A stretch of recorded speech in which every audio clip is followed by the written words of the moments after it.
কোথায় খাবার তুলবো? আজকে আমাদের রাতে ডিনার কি? এটা বেগুন ভর্তা।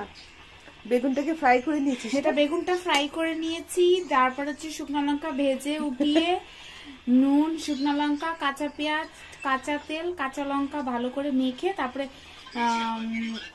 বেগুনটা ভেজে তুলে বেগুনটাকে চটকে নিয়ে তারপরে এটাকে সুন্দর করে মেখেছি।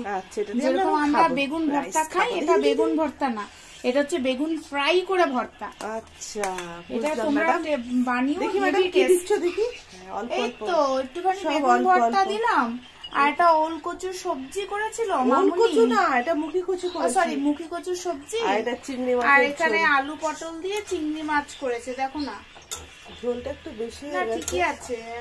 আলু পটল পাতলা ঝোল খেতে খুব টেস্ট লাগে। হ্যাঁ, আলু পটল দিয়ে কালো জিরা ফোড়ন দিয়ে চিংড়ি মাছ করেছে। কেমন হয়েছে খেতে? দারুণ হয়েছে খেতে। আমি এসে একটুখানি টেস্ট করেছিস? ভালো আছে। ঠিক আছে, চলো আজকে রাতে ডিনার এটাই আমাদের। Good night. Good night.